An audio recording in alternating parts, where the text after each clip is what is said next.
Yes, but I said, why didn't you ask me? I'm like, You would have came yeah, so do my yeah, I didn't even work hard to try to go by my legal name probably just to keep them separate. But just like a place that I could post things like that for the office, be like, hey, it's not really ambassador, but like we are getting together. Pop in, let us know what you got going on, let us know what your troubles are, because who knows, I want to connect to somebody, like, what else, so we're all trying to connect with other people, but they connect also, right? There's anything over there. Someone's trying to pass me. I still think I figured out for my KW, but like, I mean, I could just think to be there if I like throw the flyer or something. I was thinking about, putting together small videos and things that I could, or like little videos for you that could be as much like instructional for things that you might need from me as much as I could put it out there for other outlets that are starting out. That's like, so what's the what's this big question I have in mind? I'd like to be measured for other people that are starting out because it's a great industry. There's things overwhelming that don't happen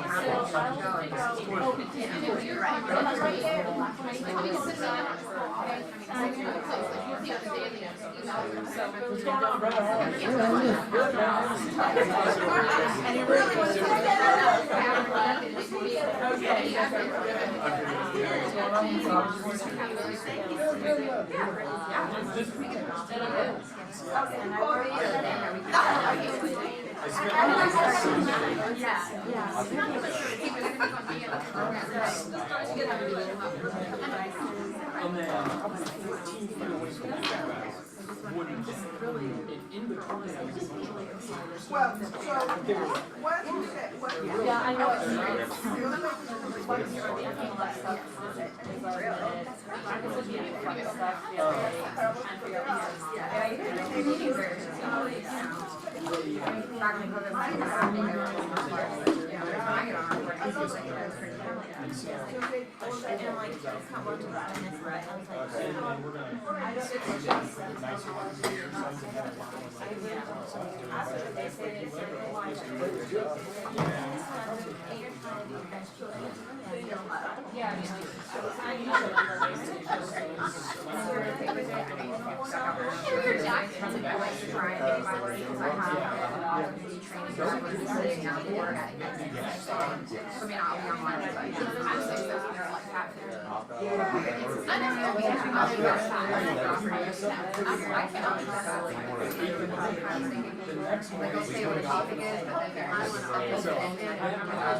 How are you?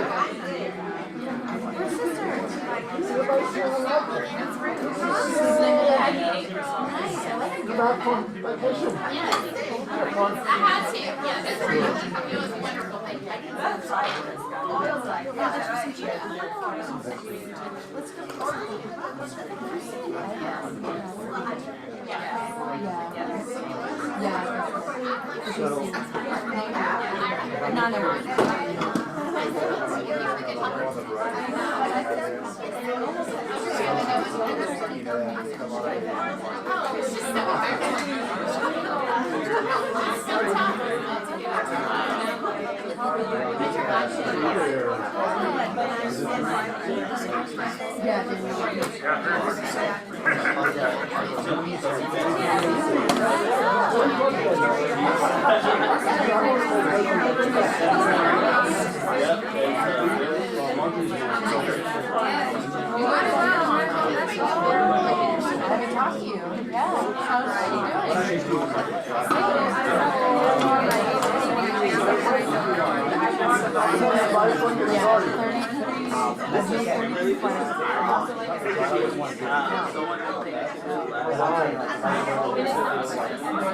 Someone give me some good news.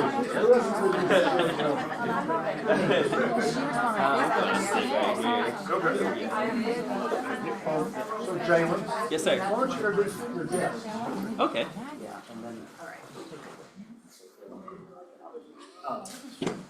Hi, I just wanted to introduce, we have a guest in the room. His name is Terry. He's someone that I spoke with last week. He's interested in joining the office, and I said it was no better time for him to come than to see our great team meeting. So if you want to chat with him after, feel free to. Give him some warm Atlanta North love, and always feel free to invite guests yourself if you would like to. And before you sit down, I want you to introduce yourself one more time. Anybody that doesn't know who you All are. right, you're like, who is this guy? I'm Jalen Walker. I have been brought on as the assistant team leader and director of growth. My core focus right now is growing the office, and so I will be talking to you all just to build relationships, learn about where you're at with your profit share opportunity within Keller Williams, and also just checking in on your business needs and learning how I can support or show up for you. And so my office is 2 doors down from Jim, where Rob's used to be, and I would love to be able to chat with you. And I'm gonna be hopping around to talk to you all, calling you all. I'm even open to sitting in team meetings if you have team meetings. I sat in a couple team meetings next week. And my biggest thing, I'm here to serve you. So I'm so happy to be able to get to know and learn everyone. And I'm the person, if you don't want to get yelled at by Jim, I'll get yelled at by Jim for you. But no, Jim's been amazing, but I'm so looking forward to being able to work along with you all. Mr. Crockett, you're here to serve me. Anyway, guys, let's give them a welcome. Anything you want to share this morning? Anything you want to share this morning? Anybody? Yes. Good news. Good news, my sister came in town, so I have one sister, right, and she's younger, and she came in Friday and left this morning very early, and we just had the most wonderful time. And if you guys have sisters, doesn't matter what age you are, we're gonna giggle and maybe dance and just talk. You know, when you're with somebody who knows you, so you can just be. And I adore my sister very much, so I had the most wonderful time. And I ate breakfast, lunch, and dinner, which I normally don't do every day, because she's a great cook. So we cook together the whole weekend long, every day. Arthur may have gained a pound, maybe. Yeah, jacket looks tight for that. Yes, ma'am. Well, as you might know, I have a younger son that graduated from UGA and moved to Utah. And I just want to share that he has been almost a year in his job, and he got approved for up to $400,000 to buy a house. Wow. So I'm super proud. I don't know if he will find something because Utah is super expensive, but just the fact that he is on the right track, yeah, that's great. Yay! Y'all know my grandson's dad, he is my nephew, and he got into real estate about 2 years ago. Last year was a tough year for him. He struggled last year. I want you to know that so far this year, he has, in this past month, had closed 15 things and 7 listings, or 7 or 9 listings this year so far. Wow.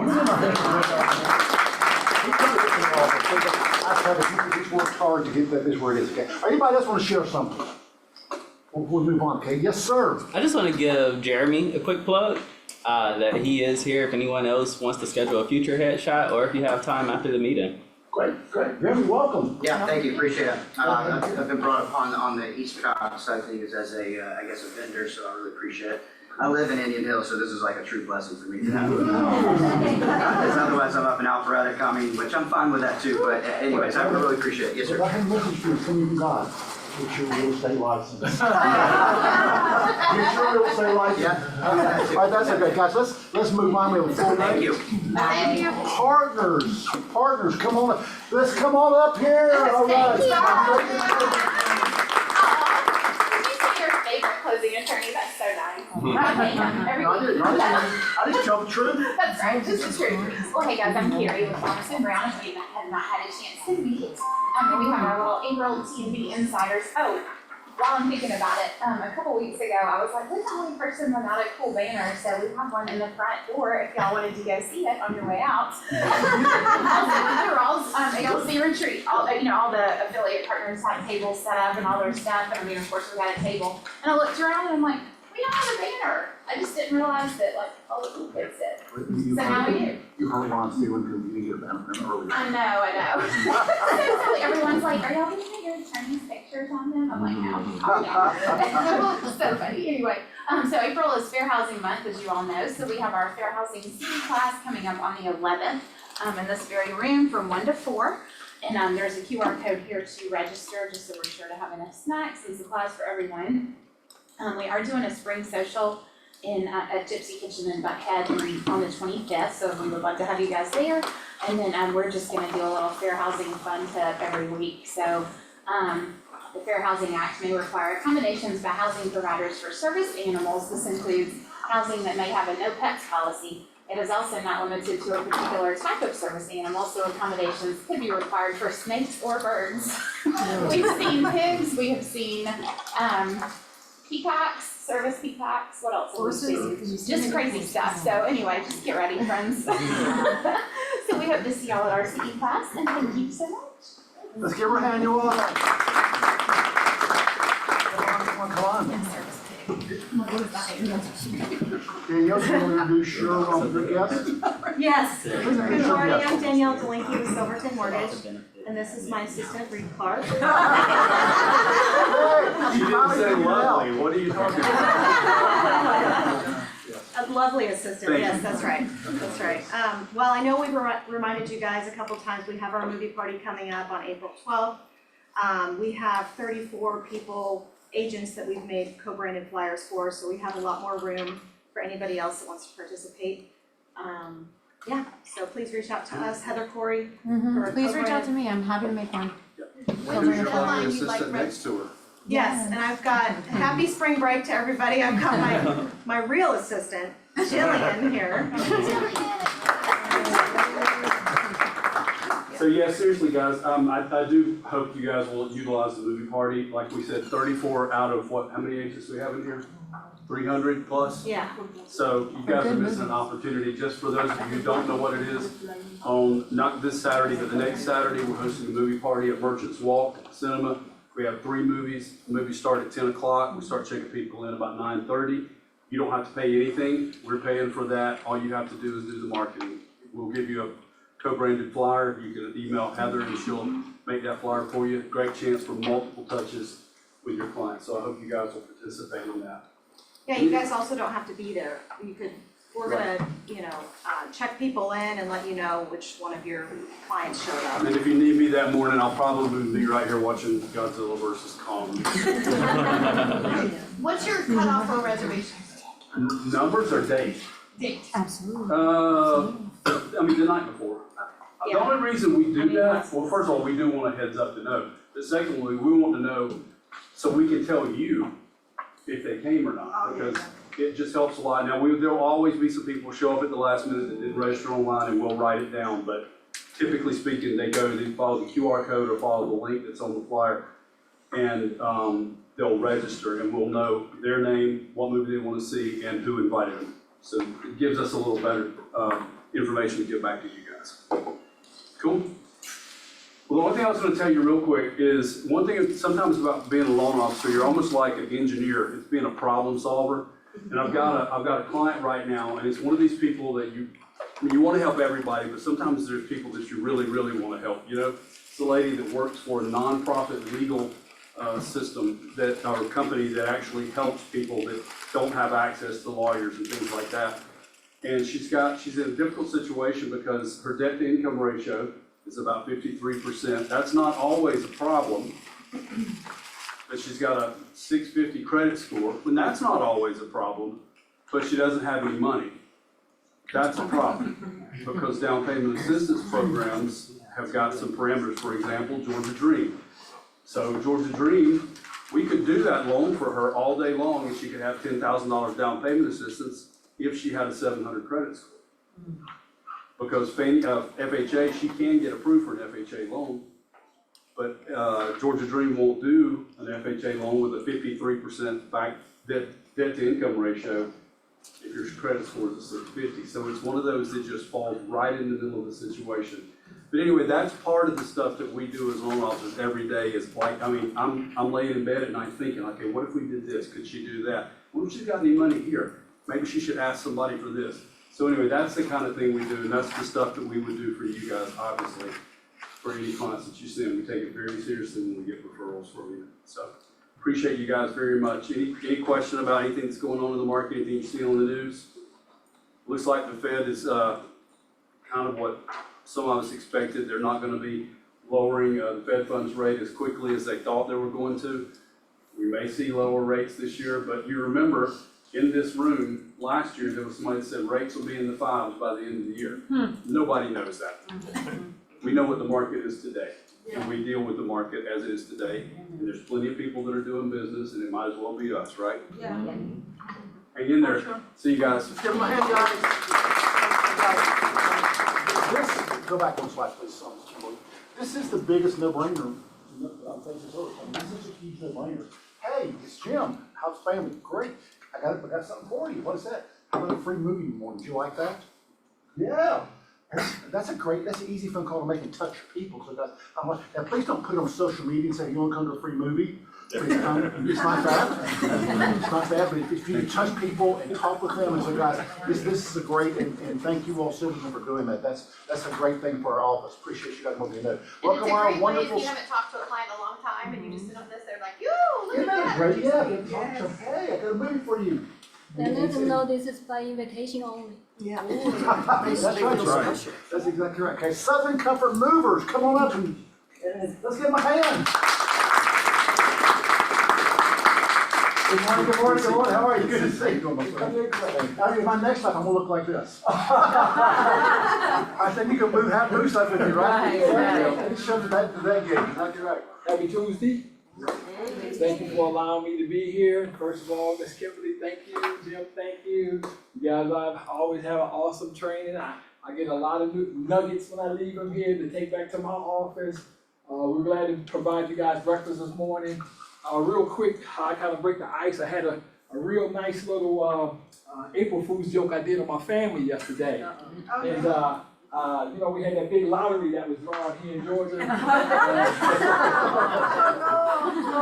And we got a family reunion coming up, so I asked my brother, I said, send everybody an email and let them know that I want half of that lottery. And you should have seen the calls that I had coming in. People I didn't even know. But just wanted to introduce myself so I can put a face with a name. We thank you for your support, patronage, and confidence in Southern Comfort Moving. And if you need anything, just give us a call. Our information is downstairs. We've got some promotions that we're running, so there'll be some cards down there with discounts on them. So thank you for your time this morning. I appreciate you. Have a great day. My personal mover, I've sent over the years 67 constituents, and I've sent him my top and whatever doesn't go right, they rectify it. How far do you go? Like, we do go to Georgia? We go all over the United States. Oh, you We actually got a gentleman that, I'm not sure if I know the agent, but Mr. Daniel Joy, is that a client of somebody's? We're actually getting ready to go, take him to Florida, Osprey, Florida. So we do a pickup for him in Kennesaw, delivery for him in Marietta, and then 2 days later, we'll deliver him to Osprey, Florida. So we go all over. We pack, we move, we unpack, so we'll be unpacking him as well. So full service. Great integrity, guys. Great integrity, which we love. Yes, ma'am. Yeah, Jennifer. and no job is too small for Evan. I had him helping me move some personal stuff, please move this section sofa to the basement. 3 or 4 times. Yeah, he did, yeah. Thank you. Yes, ma'am. No complaints. We do whatever they ask. We consider ourselves senior specialists. We do a lot of the assisted living homes. So I've got some cards here. There'll be some downstairs as well as the coupons. Any other questions you want before we move on? Let us move on. Thank you so much for breakfast. All right, Y4C2Ts. Y4C2T. This is part of our culture. This is what we stand for. This sets us apart. And Jayla, I'll let you pick your favorite one this morning. Which one's your favorite one this morning? My favorite one this morning is something you just repeated twice. Integrity, do the right thing. Tell me what that means. It means when people are watching, when people are not watching, always making that right choice, being someone trusting, being someone secure, and being someone that's gonna do the right thing, not just for yourself, but on to others also. Well, I have integrity issues sometimes at 9 o'clock at night. I have that extra snack. Which I don't even, anyway, integrity, of course, is one of my favorites, but always up there, guys. They're all stuff that we live by and we stand for, guys. That separates us from a lot of other offices and companies. So thank you, Jayla, for sharing that one. Career night, all right, guys. So this is, people are now considering again getting into real estate. So we're having a career night. Angela, you want to talk about this? We're having career night on Monday. I love the way you say so eloquently. No, if you know of anyone that's looking to get into the real estate industry, just bring them by. It's a nice intro into what it takes to become a realtor and what the day-to-day is. So, anyway, Jalen and Angela are going to work together on this next week. Y'all do remember we do have K-Score, which is basically something that Kim runs, and you can go to school online for. Kim, I always forget, it includes everything but the school test. The school test costs money. Exam and the activation fee. Exactly right, Judge. There's the school test, the state test you have to pay for both. State test, exactly right. So guys, that's great when you get someone in that you want to get in and then make it part of your downline. Yes, sir. I want to add in, if they are in their first year, even if they are doing it the right way, but if they are at a brokerage where they aren't currently being served the best, still invite them to the career night just for us to be able to show them an opportunity. If they are still early within their career, we would love to meet them. I have a quick question on that. Yes, ma'am. Is there a time limit that K-Score has to be completed? 6 months. Okay. 6 months, yep. And we also got a live school here right now for Barney Fletcher. It runs about, Kim, $400 or $500, $495, $475, exactly right. So you can do a 2-week course here also that does cost money, and it's through Barney Fletcher. We love having Barney Fletcher here, and I love that they picked us to be their East Cobb location. So careers. Anyway, put that on your calendar. If you have time right now, open up your phone and you can just put it out there on your Facebook or whatever social media you like, and say, hey, you want to get into real estate? Ask me about it, which you can do. So anyway, guys, Monday night, April the 8th, 5-6 p.m. here in person only. GPS of 411 class. Top Arthurine. All right, tell them about this one more time, Arthurine. Okay, alright. And I say this on purpose, right? Show of hands, all realtors, all loan officers. Are you running your business like a business or is it a hobby? Oh, okay, so not one hand went up, right? Online, no hands, right? Show of hands, all loan officers, all realtors, do you have a GPS for your business? Yes. Not all hands went up. Thank you. Now, do you think Amazon has a business plan? Okay, you just said it wasn't a hobby, you said it was a business. So I am very passionate about the GPS and the 411, because I know most people don't know what it is. So every Friday evening, except if it's a holiday or if I'm on vacation, there is a link, and from 4 to 4:30, it's called GPS and 411 Help. And my goal is to make it so very simple that you can be at lunch with a friend or a client and they say, I wanna do a business, and you pull out that napkin and ask them questions and help them write a GPS. And the 411 is just the action plan every week that we do. So we should have 100 people on this call every week, because not everybody runs their business like a business. And this is just something else that we do for you guys, so you can have a business that you love, and a career that you treasure, and you can live a life like that. So, if you have any questions, I'm one of the coaches here. You can always find me downstairs, or just call me and ask me, and I will take the time to walk you through it. That is how passionate I am about the GPS and the 411. Can we give her Anyway, I want to thank Sharon Risky publicly, because she's the one that headed up and got us into our listing contest Yes. in March. Sharon, any final thoughts on that, or are you still? I will tally all the numbers today, and tomorrow we will announce our 3 winners. But I'm excited. I'm excited. Can we thank Sherry for that? Thanks, Sherry. Who do you think, which office for Keller Williams has more listings year to date than any other office for Keller Williams? Who would that be? Beth, who do you think it is? I'm gonna go with this one. Exactly right. We are number one. We were number one last year for the whole year for the number of listings that we took. Number one in that. Probably number 2 for units closed, which I'll still take number 2, guys. And so we're very productive because of stuff like this that we do consistently to get you out there and make sure you know how to run a business like a business. Exactly right, Joe. Guys, thank you so very much for that. And thank you, Arthur, for doing that, okay? Solar eclipse party. All right, Sharon, you're on. No, Kimberly. Kimberly, you're on. I'm not on. So a couple of years we did this out in the parking lot. It wasn't a solar eclipse, it was just something. But we're gonna meet in the parking lot April 8th from any time between 1 and 3:30. Supreme's gonna provide some lunch. I do have sunglasses, but I only have like 25, so if you have a pair, bring them. And we're just have a party. Good solar eclipse. The next one is in 20 years, is that right?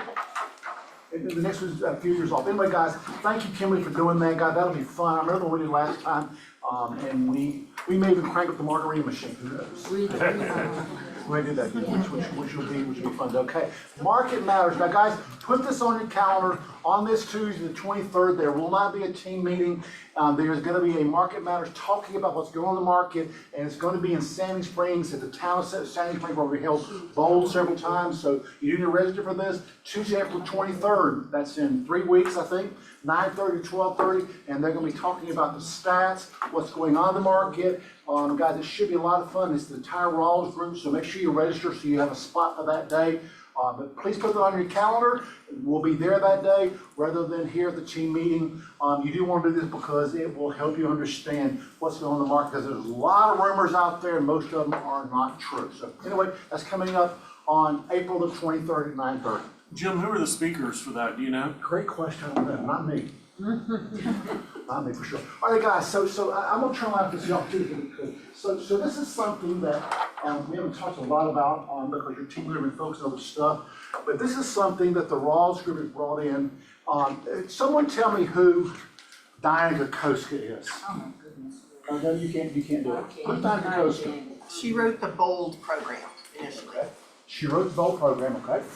She also was the one that created MAPS, our Mega Agent Productivity System. She is arguably one of the finest coaches, trainers in the world. She is in the neuroscience. She is incredible. Just having her here is a blessing. She is beyond amazing. And then who is Kate Patulski? She taught my BOLD class. She taught your BOLD class. 11 years Who knows who Kate is? Hold your hand up. She's Okay. running her own coaching. Say it again. She was bowl coach for a long time and now she's got her own coaching company. She and Diana worked together. Kate was my first bowl coach and I hated her. Now I'm one of her not closest friends, but I would call her a good friend, a dear friend, and she is brilliant. She has coached, she's still coaching Courtney Newton. She's still coaching, I think, Kelly Allen. She's still coaching several of our top people. She has incredible talent. And then this lady, Darlene Drew, she works for John Maxwell. Who's John Maxwell? My mentor. Motivational speaker. Say it again. Author and motivational speaker. Exactly right. And he has probably written more books on leadership and how to be a great leader than anybody else in the country. And his company is one of the best in the world. He will not come speak to you for less than $75,000. So this lady works for him, so she has to be great talent. And last but not least is this S. Scott Waldron, and he is a communication strategist. And also, guys, so all four of you are going to come in a month, once a week, and it's only for $199, guys. This is the deal. You should pay a lot more than that just to hear either one of these people right here. So this is the deal of the year. If you will, please sign up for this because it is something you're going to go, wow. Even if you only go to a couple of them, it's worth it for $199. And actually, the office is putting part of this bill because we want to make sure that the tickets were full. So please put this on your calendar and come. It's one of these things that you do not want to miss because these speakers are life-changing. Do you know the dates that starts? April the 18th is what I think. Is that right, Kimberly? It's the 18th, 25th, the 2nd, and May 16th. Exactly right. And guys, just guys, go to this thing because you'll go, wow, Jim, it was amazing what I learned from these four incredible people. So put it on your calendar. All right, guys, lessons learned. We're gonna do that with what's going on in the market right now. I still am amazed. People will call me and they'll say, Jim, we understand we're not gonna be able to earn a commission anymore because buyer commission is going away. I'm going, who told you that? It was on ABC News last night. Oh, really? It could have been Fox or whoever, they're all doing it right now. So guys, I continue to be amazed at what people are forecasting are gonna happen in our industry out there right now. Tell me what you all are hearing out there currently. What are you hearing currently out there about what's going on in the market? It's cheaper to rent than it is to buy. Ooh, who heard that this week? Today on Fox News. I've heard today on Fox News, it's cheaper to rent and it is to buy. Does that mean that it's the same in all over the country? Atlanta was included on that list. Atlanta's on that list. Does that make it true? No. It does not, okay? I wonder who says these kind of things, okay? What else are you hearing out there right now? I've had clients send articles from the Wall Street Journal, clients that want to potentially become realtors down the road. And they're like, I don't think I'm gonna do it anymore. I'm like, what are you? So I pick up the phone and talk to them about how, Georgia is structured anyway. But it's just funny because they just take it for face value. Okay, all right. And do you remember something one of these articles said, something that was sort of a main point? Oh, it was the Wall Street Journal and it said, basically that all of the buyer's agents are gonna have to find something else to do because they're not gonna have a job. Okay, all right, all right. That's the bottom line of that article. All right, and I've heard that a lot. We're no longer gonna need buyer's agents because they're gonna do what? Go directly to the seller. Fantastic. Okay, who believes that's true? That's the worst idea in the world. Hope not, okay? All right. I have a investor seller who sent me an article yesterday and says that she only wants to offer my commission on her properties. She has 12 properties that she wants to list on the south side of town in an area where people are asking for closing costs because they can't afford the property on their own. Okay. She wants them to pay their buyer's agent commission. Have you talked to her already? No, but we're gonna have a conversation today and. Let's have a conversation right now, okay? So Angela, I just given the price point, how many you have, I'm just gonna pay your side because I think the buyer's agent should pay their own side. So what I said to her we had a conversation yesterday and I told her we would follow up today. And I said, we're in a market where these buyers can barely afford to buy the house themselves without assistance. they won't have the means to be able to pay their buyer agent on top of it. And then she says, well, you can just hold open houses. So that's not logistically possible for me to hold open houses for all of the properties to get unrepresented buyers. And then you're not gonna pay me more to represent those buyers. I'll be doing twice the work. So What's most important to you about the sale of these properties? to make as most as I can, and since the new laws coming into place saying that buyers can have to pay for their own agents, it's coming down the pipeline soon, so why don't we just get it started now? Try it. So, I can appreciate that, however, if they don't have the financial means to do that, and the lenders are not set up structurally to do that at this point, we are not going to be attracting buyers that are able to purchase, so we need to think of a different strategy. Can we talk about that? There's some people who, if they want it, they'll figure it out. Literally what she said. Well, if that's something And that we you need want to try for a couple of weeks and see what And type that's what of she said, traction she's we willing to get, try that. then we can do that, but it's gonna be shooting yourself in the foot. She says she's willing to try it. It's just, I'm not willing to try it. Right. So what about the veterans, cause they're not allowed to pay commissions. So how are agents gonna wanna work with them, cause people don't. Guys, you talk over everybody, you're not. I have a question. Hold that, what was your comment? So what's gonna happen with like the veterans, cause they're not, from what I know, they're not allowed to pay their agent a commission. So now if the seller's not paying the commissions for the buyer, like a lot of people are not gonna wanna help veterans because they're not gonna get paid. Okay, and that certainly is, through the VA, you cannot pay commissions, buyers cannot pay the commission, is that true? That's true, they cannot pay the commission, and so that's one side, but I like that, what was your question, Marie? And so Angela, let me understand this. Are you more interested in the sales price or your net? The net. Okay, so if you're interested in the net, what does it matter how much is paid to the buyer's agent? I don't wanna pay the buyer's agent. But I'll you save just that. said you're interested in the net. Right, I net more when there's no other agent on the other side. What is your net? Well, there's different properties, so just. Okay, so we work them all out on an estimated net to seller with all different scenarios, and I'll show you how you can net more by opening it up to a buyer's agent. Because do you know what an auction looks like? We haven't had auctions on properties. But do you know what an auction looks like? I do, and I need you to understand the investor Oh, that yeah. I'm working with. Oh, absolutely. And And it's guys- question after question after question after question, so they self-discover. If you were looking at two homes that were pretty much the same as a buyer, and one was offering a buyer's agent's Right. fee, and one wasn't, out of curiosity, which one would you pick? We had that conversation as well, because if we're going on the market now at 0%, there's other, it's still public. And the other listings will show 3% in that same neighborhood, or whatever the percentage is. So why would a buyer choose this? Well, why would a buyer's agent choose that one? Well, we can't legally say that the buyer's or can we legally say, I don't it's in think- limbo as to whether or Well, not we you can can say. phrase it, I think, The question. in a But way. it was presented that, we're still on a market competing against other properties Because that your job is are- to sell the house, right? Exactly. Okay, great. So if I can show you a strategy where we can get them sold and still net you the most amount of money, is there any reason that you wouldn't at least consider it? We'll see how it goes. Okay. Sign here.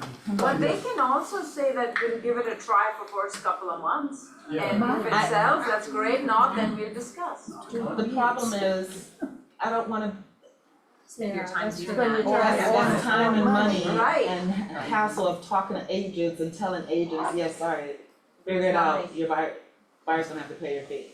Right. I'd rather, that's last case scenario. Right. I don't want that to be my business model. I would rather just walk away than to compromise my business model. Angela, That is your choice. what's the price point on those? They're all in the 200s. Yeah. You know who the home buyer's gonna be. Exactly. I mean, it's the same person I just described a minute ago. Exactly. And they're already struggling to get the property now, and now you're gonna add in that they have to pay their agent fee.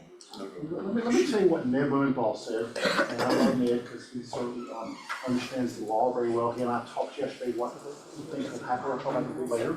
And Sherry's gonna do it. He says, things to tell the sellers.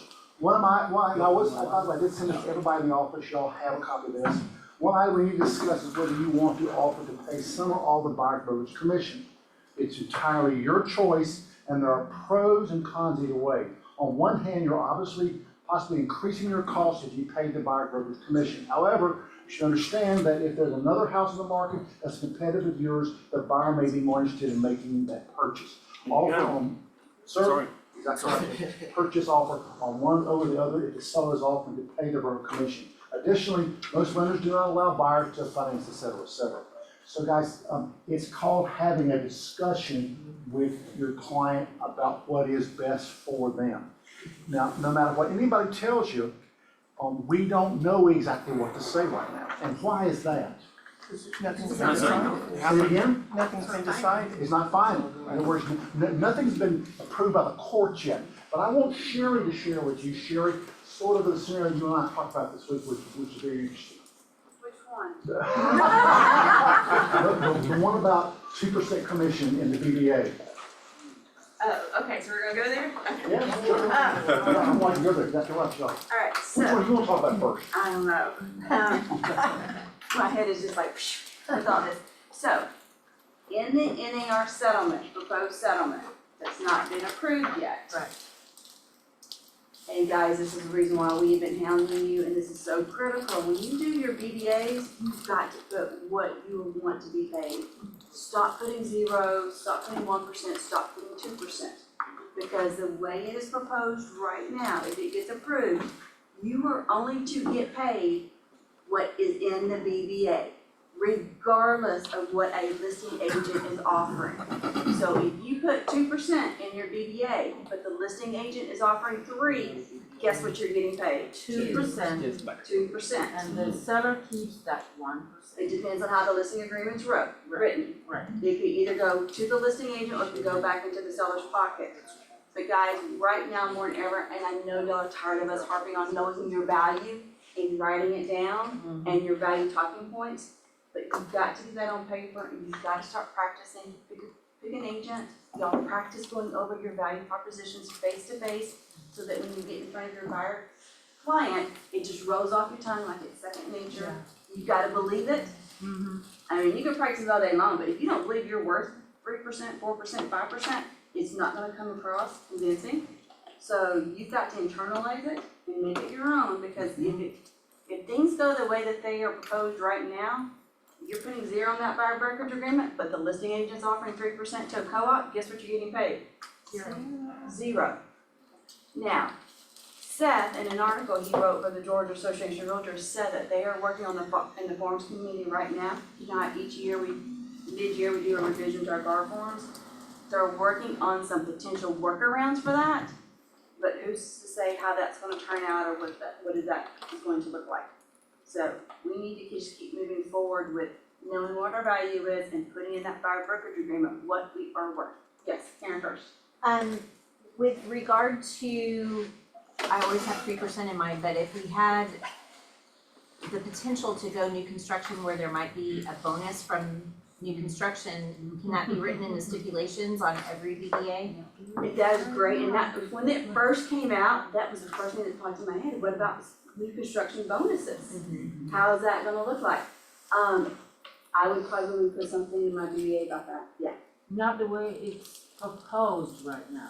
The way it's proposed, and I read that thing upside down, it says that we cannot accept bonuses from builders, that's the proposed. If it's in our BDA, we can. But you also need to do it as, because there are some sellers that are resale that offer incentives for, you know, if a. You can't accept that, it's not in your BDA. No, I know, that's what I'm saying, so it needs to be all encompassing of any incentives that you have on a resale. I mean, you've gotta really have a nice It's gotta be a stipulation. dollar amount too, it cannot be vague. So can you write a stipulation It's for us? gotta be dollar amount, bonuses gotta be dollar amounts. Can it be retroactive? No. No, unfortunately. And I'm just saying that, I don't know for certain. Can't make it easy. Let's not think that way though. make any addendums to the. Well, and that your buyer brokerage agreements can be amended at any given time.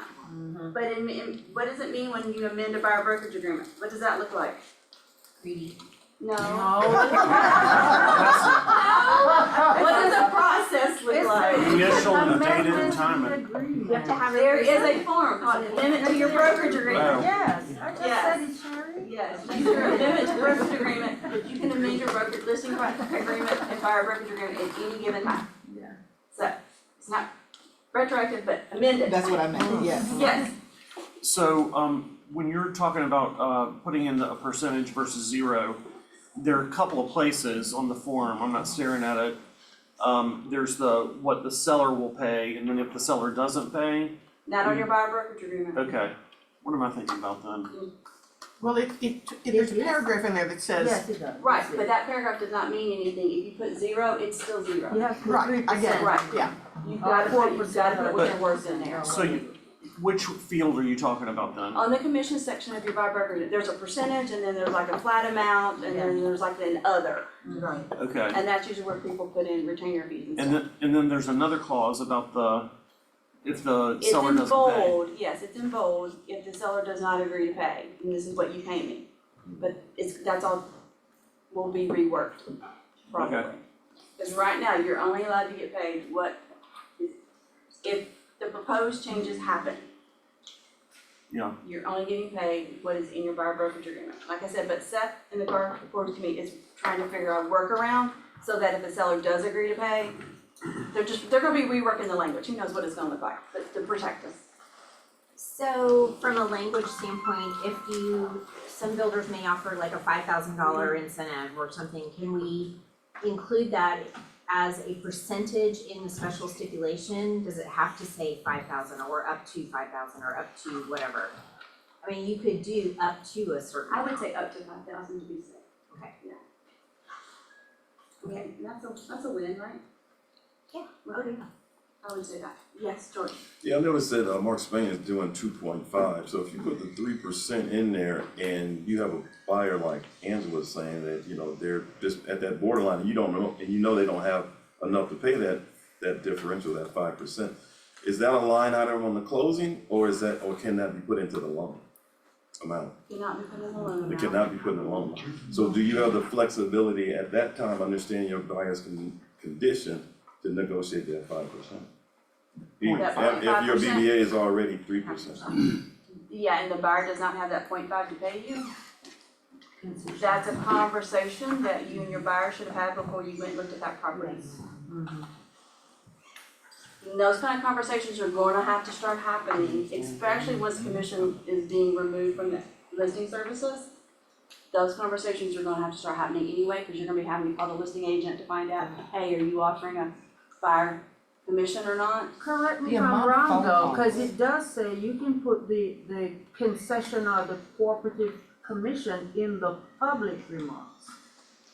It does say that in the Not commission, proposed it does not say fee. commissions. It's called concessions, you can Correct. put that in, there's a workaround. We'll have a class on that, we're not Yeah, talking about that today, you can but put it there's in a the class on that. public remarks. Yeah, that'll be a different team conversation, yeah. That is being talked about, Talked but about, it is yeah, not we're being not- passed. Is that correct? Right, it's not passive, nothing has been passed. So we're not gonna It's talk just- about that yeah. until that becomes a reality. Yeah. That in itself is a whole nother can of worms.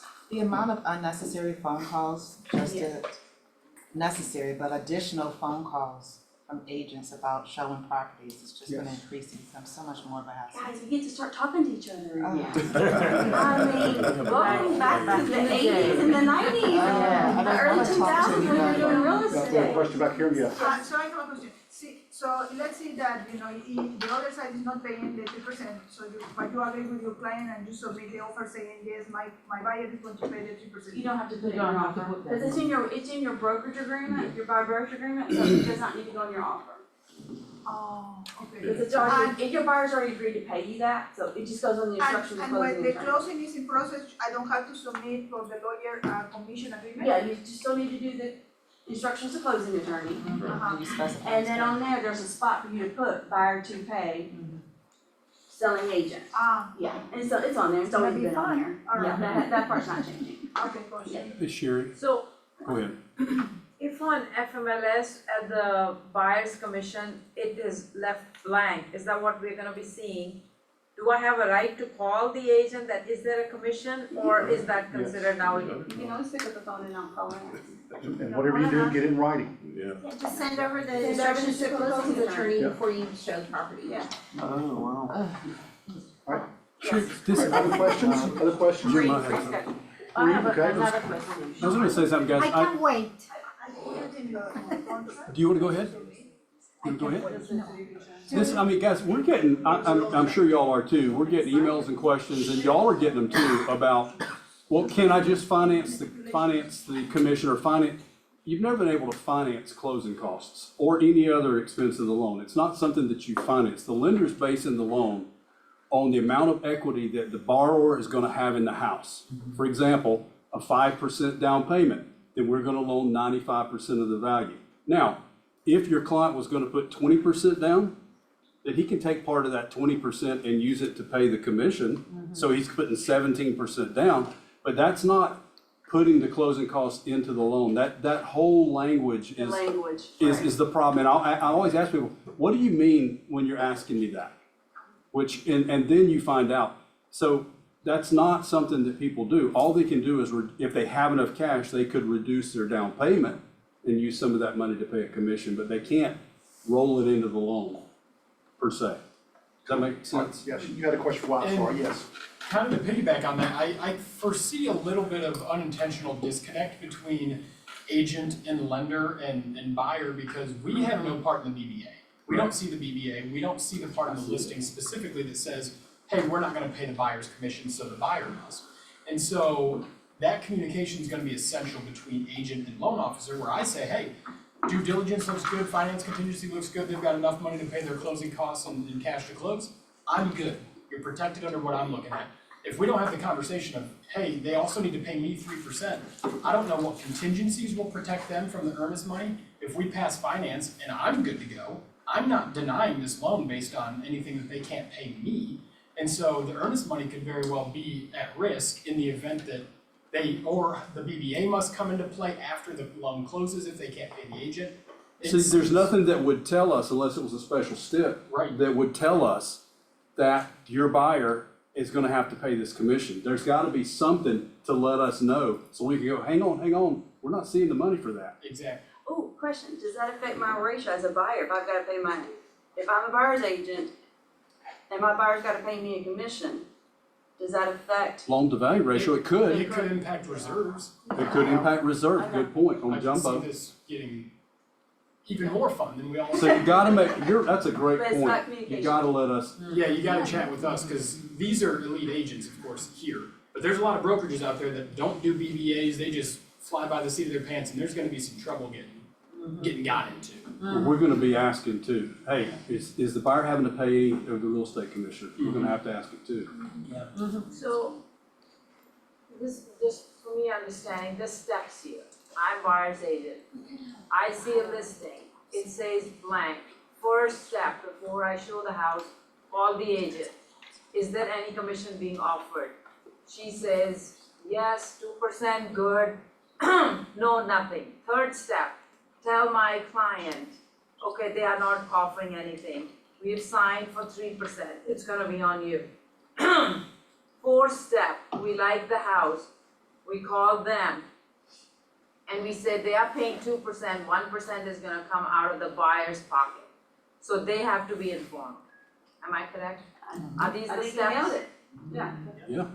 And then when you submit the contract, I try to submit commission agreement at the same time, Right. just to make sure there is no confusion.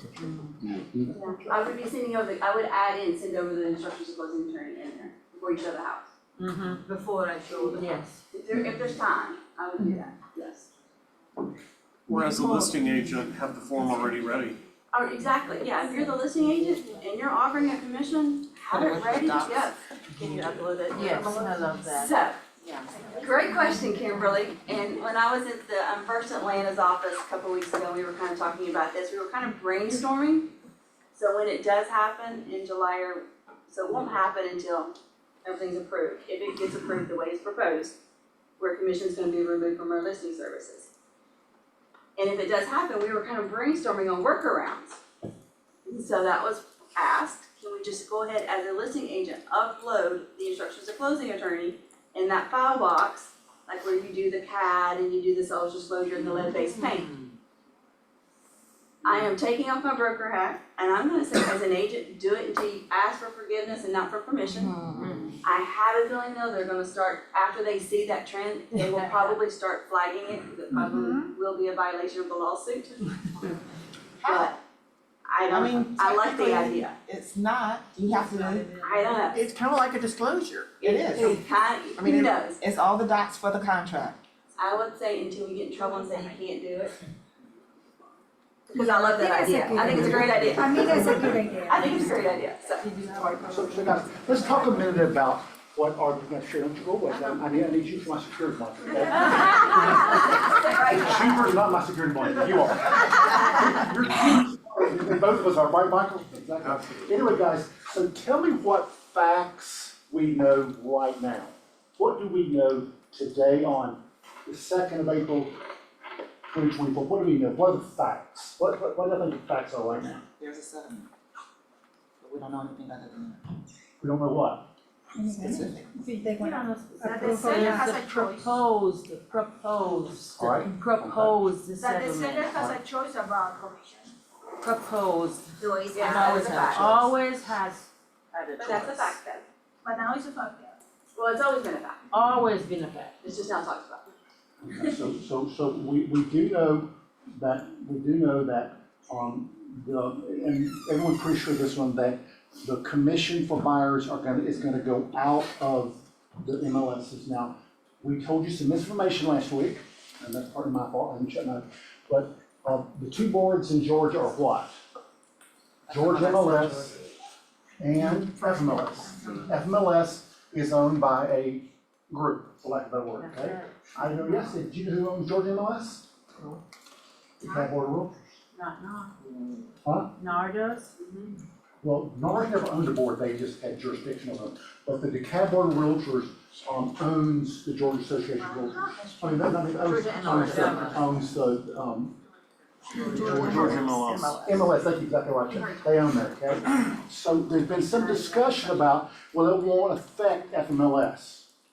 It won't affect them because they're separately owned, okay? Private. So I've talked to someone who knows that pretty well, who may be on the board there, and he said, we're probably gonna follow what everyone else is doing.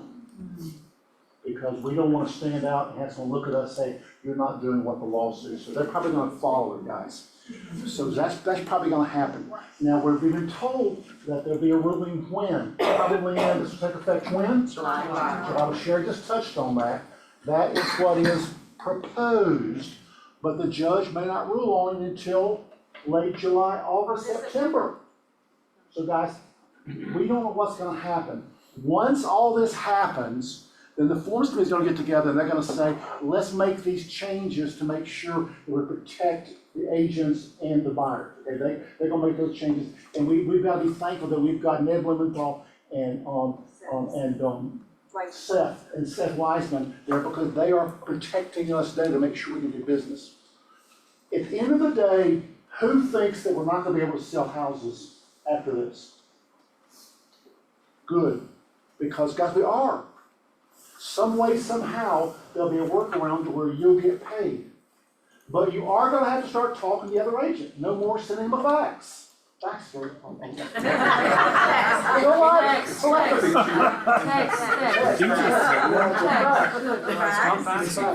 Whatever. So guys, you are gonna have to start calling the agent and saying, hey, I'm getting ready to show your house. Tell me about the co-op commission. What does that look like, okay? Can I get that in writing, please?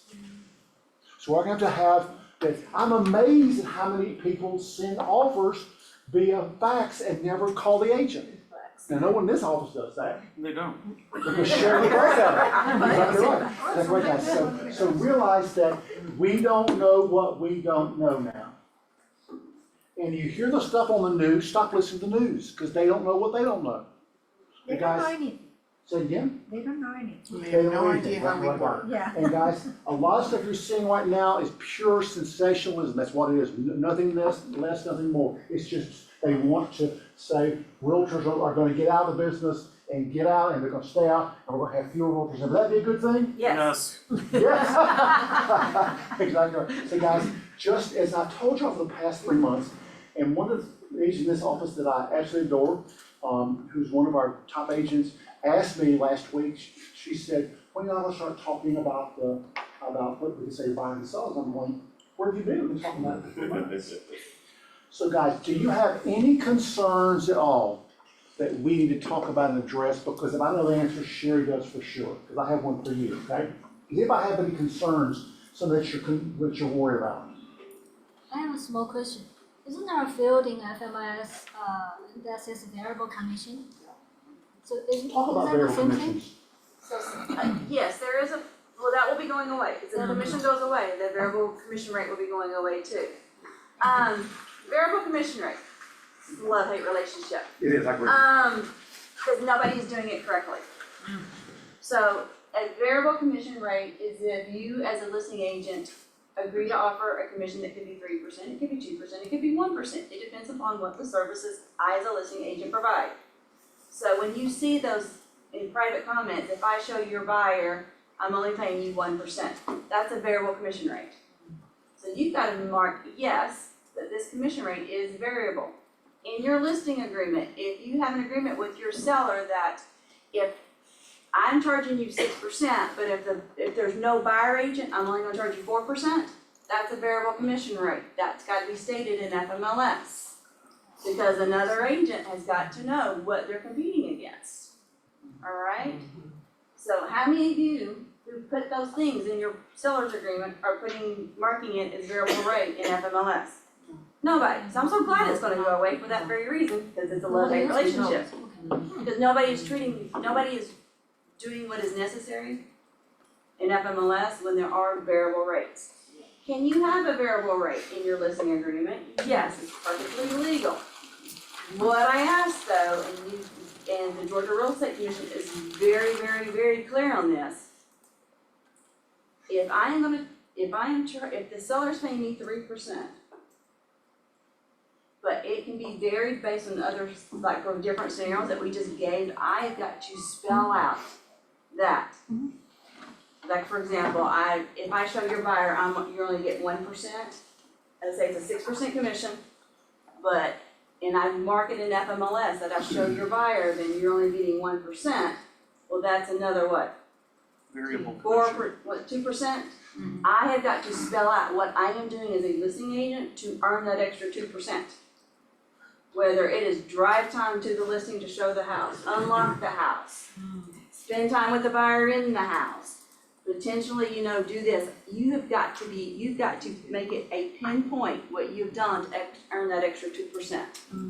Where are you saying to write that? In your listing agreement? In special steps. Oh, in special steps, it's gotta be very clear. And I know none of y'all are doing that, because I look at your listing agreements every day, so, just saying.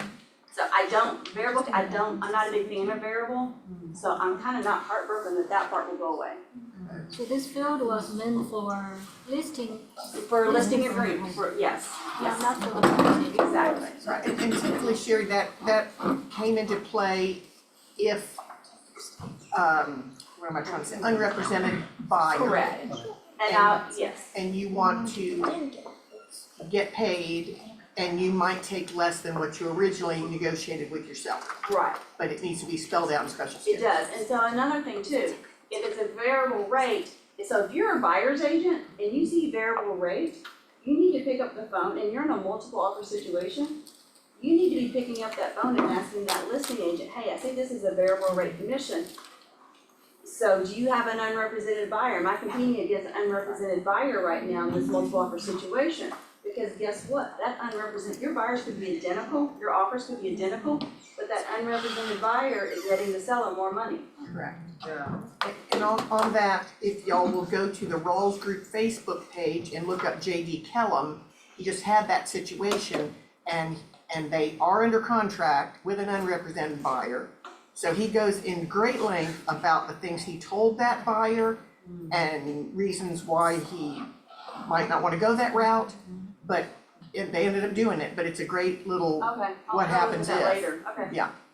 I'll go look at that later, but yeah, that is variable rate commission in a nutshell. Any questions? You all, I'm gonna remind you one more time that, and by the way, Beth, welcome to your wonderful, meeting today. You want to introduce your host? Yeah. Hi, I'm Beth Piazzi. I'm with the Janice Overbeck Real Estate Team, and with me today I have two very new agents. This is Cam Lapazada, this is Renee McCormick, and then this is Kim Dion. Hey, welcome to He texted me that he was going like 2 years on vacation. I was like, Yeah. you're dedicated. Yes, my phone has been blowing up this whole meeting. And so is the chat. We're happy to have you guys here. Well, I told Russell Happy this, to be but here. we'll talk about that later. Anyway, guys, so, and I've told you this over and over because I want you to hear me say this from my heart, okay? When the computer was all of a sudden part of our business, everyone told me we will be out of business. Because computer will replace the agent. Has computer replaced the agent? No. Not at all, okay? I was told that when we got discount brokers, they would replace all the other brokers, that everyone will be doing a discount. How many discount brokers out there do you even know right now?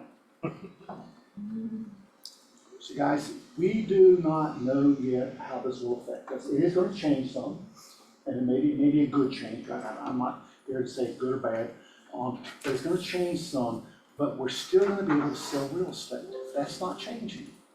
So guys, just don't worry about what you're seeing in the news right now. Just pay attention to getting listings. And I love that we have more listings than any other office for Keller in Atlanta. We're wanted that because we focused on that point, Sherry, last month. That's fine. Yeah, so guys, so just go out there and do your business. If you have a question, call Sherry, not me, and ask her. But just go do your business and worry about that. Michael Cheever, can you come up for 1 second? You want to share anything on this subject at all? I put you on the spot. Anything you want to share? Thank you, y'all, and I heard it from Jim, value. You must know how to do a buyer presentation just like you would an excellent listing presentation. You're gonna have to sit down, you're gonna have to educate the buyer on what the process is, the value that you're going to bring to their experience, and then you have to deliver on it, okay? That is gonna separate the agents who then get referred to other buyers by those buyers, right? I mean, that's what happens, right? That's also gonna affect when a buyer goes in and they're like, I'm not really getting that much service, even though you promised all these things, and it's a listing and they're offering 0%, now you're gonna have a conversation with your buyer about do they wanna see that or not, right? Your buyer's like, and then you know what you might find is you might find that they've canceled your buyer representation agreement, and now you're trying to chase them down for a commission on houses that you're not showing them, or that maybe you did. You see where I'm heading with this, right? So that's the one thing that I would say is to get out in front of, is start conducting buyer consultations. That Face to very face. clearly, face to face, like Jim, I love what you just said, oh my gosh, we're gonna have to talk to the other agent. Well, let me tell you, during COVID, I was really, really thankful that for 19 years before COVID, I had been having conversations with other agents because I was able to pick up the phone and say, hey, I'd love to get into your listing with somebody I knew, right? I was able to get in those listings, I was able to find out what the terms were on the other offers. Because you know what? They wanted to work with me because we worked together before, right? We had a relationship. So this relationship and this community is going to become really important as well.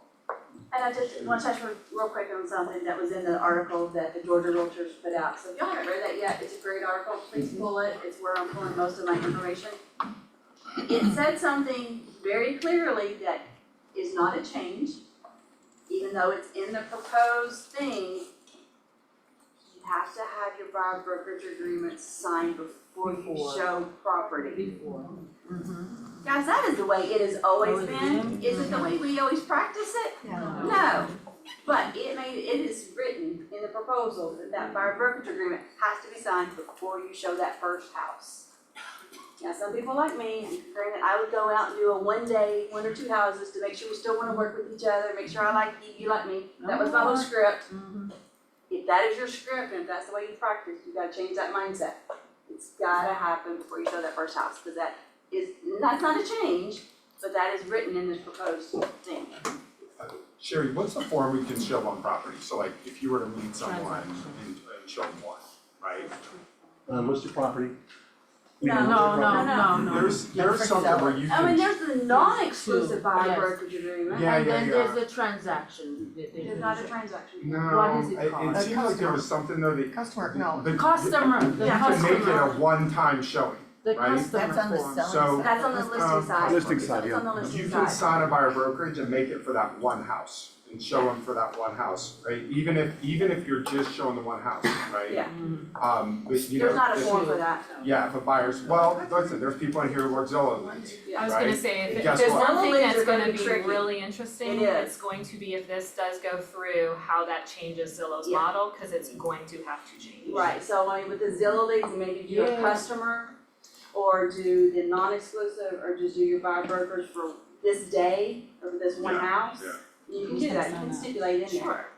And the form you're talking about is authorization to show listed houses, and that's only for On the the list seller side, side. Yeah, on the yeah, seller for side. FISBOs. And you have to do the same thing for people that you treat as customers. Yes. Same thing, you gotta tell them how you're gonna get paid and what's going on with that, Yes. so it's customers Yes. also. Jalen. This is for our lenders, our partner lenders. I know there's not necessarily an answer for it right now, but if you could keep on the radar, I think how it will impact possibly underwriting with commission stipulations being written in, because I know like with FHA loans, a lot of times we watch how we write those stipulations in just for underwriting purposes. So if there is anything that's said around how writing in commission may affect underwriting also for certain types of loans. I think it will, sorry, Reed. I could foresee, I'm actually literally sitting here I'm typing up an email to my regional underwriting manager about this specifically to see if they foresee any guideline changes, because like we mentioned a minute ago with reserves, I could very well see a future where we have to get the BBA to see legally what the buyer would have to pay the buyer's agent in the event that the seller's agent doesn't, or the seller doesn't pay for that commission, and build that into the actual available assets that that person has. So I don't know, that's pure speculation, but I can Well, see. I mean, it really is part of that, because, for example, let's say that there was some other agreement between the buyer and the seller. Well, you know the lender needs to know about it, right? That's exactly what this is. Yeah. So I get the BBA almost, most of y'all usually send it. True. So I would just recommend do. Getting into the practice of sending the BBA in with. Yeah, and even a heads up, even a heads up if you're representing a buyer. And just so y'all hear from your team leader, anytime you're with a lender that says, don't show me that, you need to fire the lender. Yes. You need to fire the lender, because you are practicing mortgage fraud. Potentially, By not yes. saying that, so guys, just, if you ever have a lender that says, it's the lender that the buyer said, well, just don't show me that, guys, that is a huge. Don't send me that amendment. Exactly right, yeah, that's a huge red flag, because I promise you, if GR comes after one of us, they're not gonna, the lender's not gonna remember saying that, so just, we don't do that in this office. All right, anything else we need to talk about? Jennifer, we're Has gonna come to you. anybody collected retainer fee from your buyer clients? Nope. It's another class. That's another topic for another Great day. question, another class. Just protect our, buyer's agents. Yes, Marlene? Okay, so let's worry about what we can control Yes. first of all, right? Our value. Have you guys done Value Square? Yes. Okay, there's another one April 10th. If you have not done it, please sign up and do it. After that class, they send you the whole slide deck. In that slide deck, as Gary says, now we've got to slow down and do really great consultations. In the slide deck, there are values for the buyers, values for the seller, which we're not showing, and there's also 17 points of how to talk to a seller about why you should use a buyer. That's gonna help you, Angela, when you talk to her later on. Go look for that 17-point slide deck, so you can have those conversations. The third thing is, you guys, if you're not scripting right now, if you're not having real estate conversations right now around objections that you will hear, the two main ones are, I'm not paying commission, and the buyer's like, why should I use you? Then you are not really helping yourself. You should be calling everybody in this office, and it is, hey Reed, I am not paying commissions. And then Reed gives you that answer.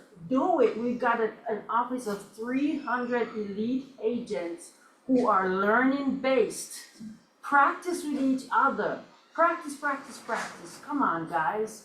Let's do better. We got this, right? We've got this. Yes. Just go learn how to show your value and have those conversations. And last week, y'all all got an email from the Georgia Real Estate, Realtors, Seth Wiseman's article, The New Role, the Real Estate Real Commissions.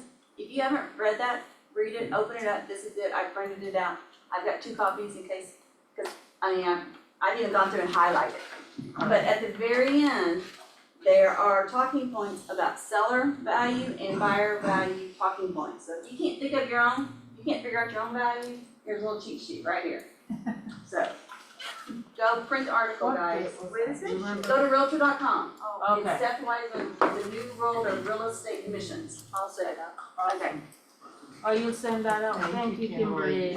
Came in your emails last week. It was from Jim. Exactly right. Anything else we need to talk about, anything you don't understand, any questions?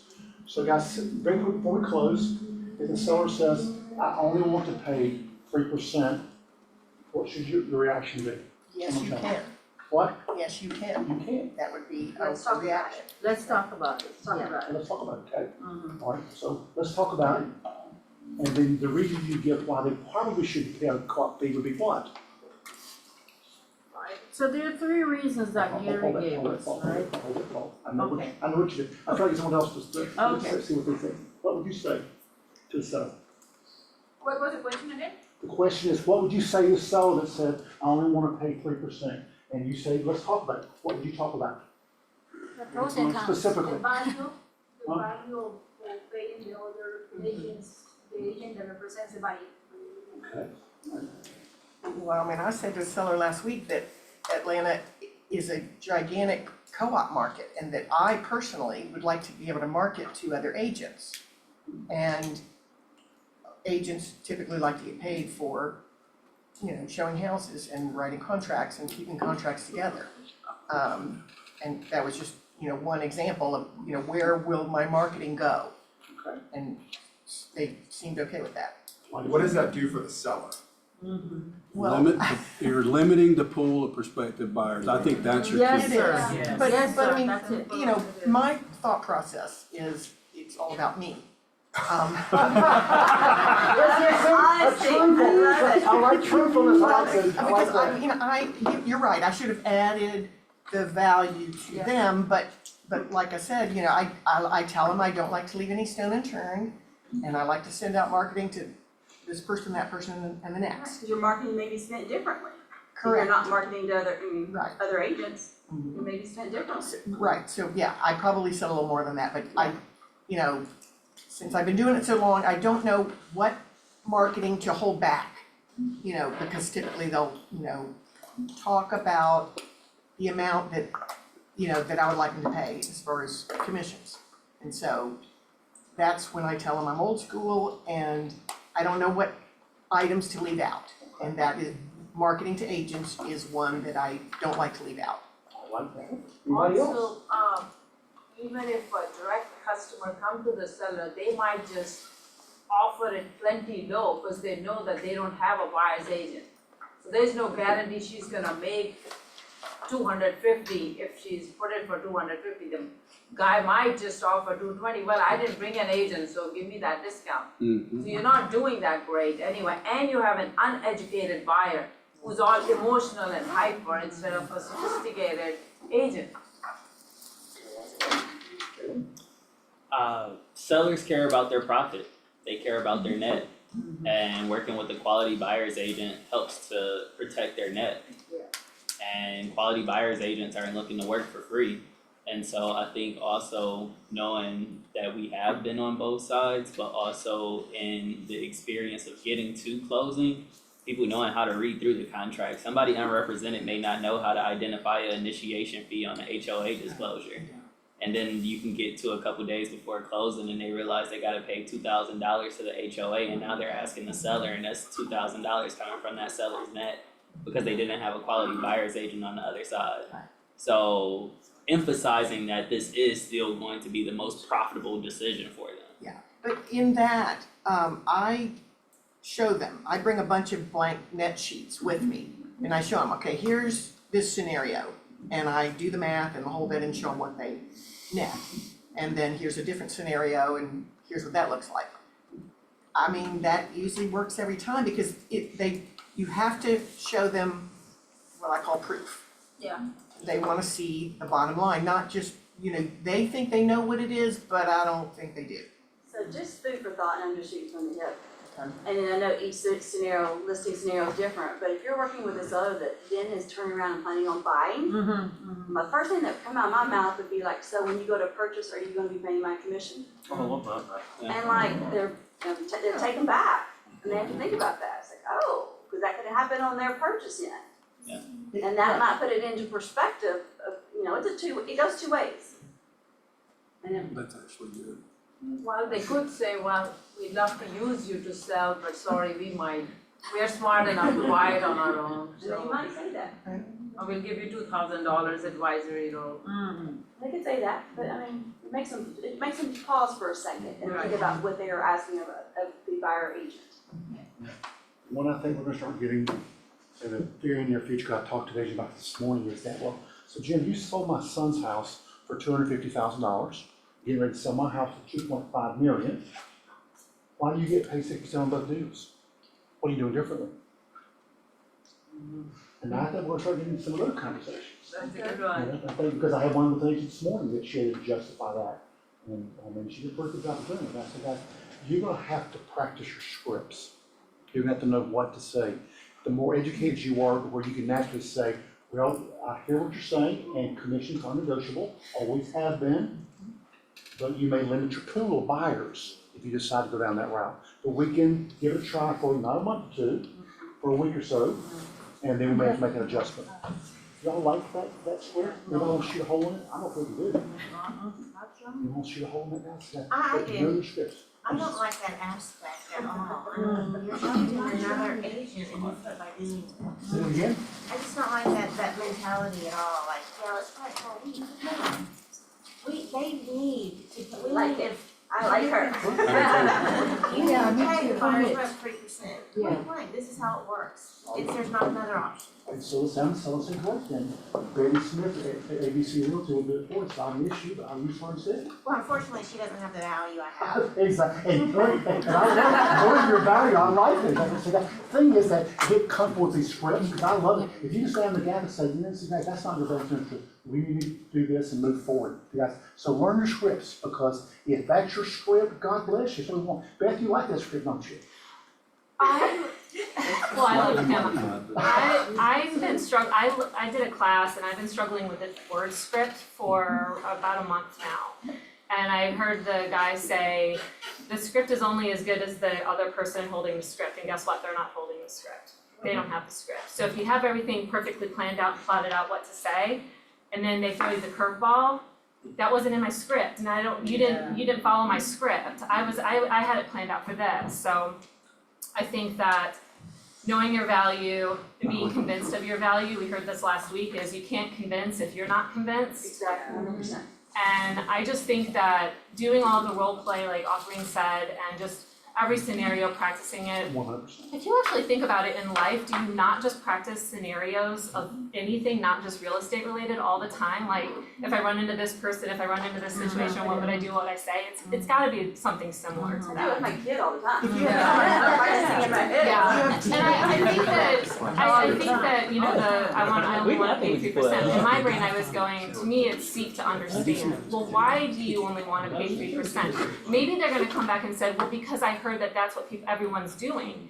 And then all you have to do is go, actually, no, let me show you what's going on in the community, you know, and take away the headline and show them the reality. And you don't have to go as deep into the conversation because they don't need that. They just assumed everyone's doing it and that's what we're gonna do. And then when you say, no, that's not the case, oh, okay, well, I understand now. So I think seek first to understand, ask one more question, dig a little bit deeper, and that will probably help you in your conversations more than having your conversation ready to go. I think to have an educated answer is a good thing. As a script, I get that. I'm not an educated answer, but they're always going to throw you a curveball. And down me sitting in my ivory tower, and I'm not out to talk to sellers. I understand what you're going through right now. So but the more confidence you can have about it, the where you're comfortable with whatever you're answering and confidence is a great thing. So anything we talk about back here first, Virginia? Yes. I agree with the testing the market. that 2 weeks you sit on the market with nothing, it costs you more because then you come in and you're stale. You're stale. And my question when they talk about the commission, my first question is, what's most important to you? How we tally the numbers on the settlement statement or what gets sent to your account after closing? Yeah. Because I will net you more if we have a full team. I love it. And guys, there's gonna be situations, and I had this last week with an agent here in the office. It was all ego and it was all sales price. They could care less what that seller put in their pocket. They wanted that sales price, because they wanted that sales price to go out on Realtor.com, and they wanted to be able to tell their neighborhood that they got set amount. And that's just gonna be, I mean, sometimes it's just ego when it comes to the sellers. Anything else, Jalen? I just want to reiterate a stat that Jim has mentioned multiple times throughout this meeting, that we were number 1 in listings in the Atlanta market last year. And so that means when whatever happens, we're going to have a true opportunity to set the tone in the market with listings and be able to do business with each other and protect each other. And so that's a great place to be in. That is one thing just to keep in consideration. And it wasn't by a small margin that we had the most listings. No. I thought about what Jalen said about unrepresented buyers. You know, they can be scared by inspection or appraisal. And as the only agent, I cannot educate them some things that I cannot say. Otherwise, I would be misleading them. You know, I cannot tell them their rights. So getting a contract is one thing. What more important is getting paid at closing. You know, have a smooth closing. Yeah, I can agree with you, Jennifer, 100%. Art? Yes, ma'am. I'm brand new to this. Good, we're glad you're here. Let's welcome her. I think a good question to ask would be, you know, you've put a lot of time and effort into your career, correct? Yes. Well, you know, so have we. And I would not ask you to work for free. And I don't think you should ask me to work for free. I like that, we didn't say that. That's an educated answer, I like that honest stuff. Anybody else have a question or comment they want to make? You know what, I didn't introduce him formally, but Michael Cheever, stand up. This is Michael Cheever. His license said it, Michael. His license is in this office because his better half is also part of this office. But Michael is the general manager of the Wall Street. Michael, tell them a bit sort of what you do in your job and who you are. I do everything that Jim doesn't want to do. Sherry and I, basically, we're in charge of Jim's smile. Actually, had the opportunity to work with Gina in the OP office, work with our great group of team leaders, and our amazing compliance officers, who I get to learn a ton from all the time, of which Sherry is elite level. Yeah. Oh, it's me. So like when I first got to this office, and first time that I got in trouble with Sherry, I was like, oh man, that was like my 11th grade English teacher, Barbara Lander. I was like, I don't ever want to do that again, so I'm going to walk the straight and narrow, and she's helped me a ton. No, you just lied about that. What you told me was, you said, Shelley, you deal with Sherry. I remember that, Michael. Yeah, another thing that we're focused in on is, our training. So we've got a 3-hour CE on this exact topic, value, we've incorporated the value too, and then conversations. So we're getting that submitted, it's already been submitted for a 3-hour CE, and we'll be bringing that, to all of our market centers. And Gary and the group are doing that, I never remember, it's the 24th of this month? I never remember it is. April 10th. It's when? April 10th. It's when we're doing, I think it's later in the month. April 10th, there's another one with There's the another? 3 of them, and then April 26th, there's the There's other 26 one. last time, so anyway, guys, gotta think about that, and it's gonna be Gary, Kelly, Keller, I think Jason Abrams, and Jay Jay Papa. Packer. That's right, so that's, it's the what? The 20th, exactly, so that's coming out, we have that planned, so anyway, yes ma'am, Kathy. I did watch that first Value Squared, and we really need to commit the 4 hours, because you do not wanna step away from your computer, because it's not scripted, and these little nuggets that they popped up with, I'm gonna watch it again the second time. Yes, at the me end, too. because I had a couple calls, I am not gonna take a call, it's amazing. It Yeah, really is. download the PDF too. Right. And I did talk to Ned, we're gonna switch over from fiduciary to trusted advisor. Okay, so just when you're going through Value Squared, in the state of Georgia, we're moving to trusted advisor from fiduciary in that functionary to fiduciary part of that conversation, so just be aware of that. Fiduciary?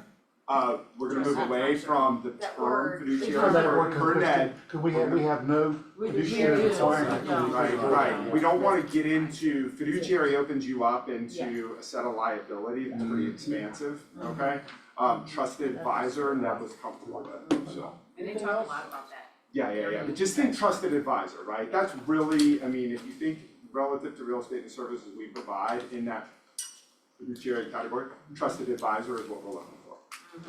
All of y'all answered that. Anyway, it is spring break week, I'll be going spring break this week, and that's, I'm gonna get to the office in about 15 minutes in the morning, maybe 17 minutes in the morning, which is absolutely great, and so thank you all for coming out today. Participating, thank you very much, and enjoy the rest of your day. Thank you. Yeah.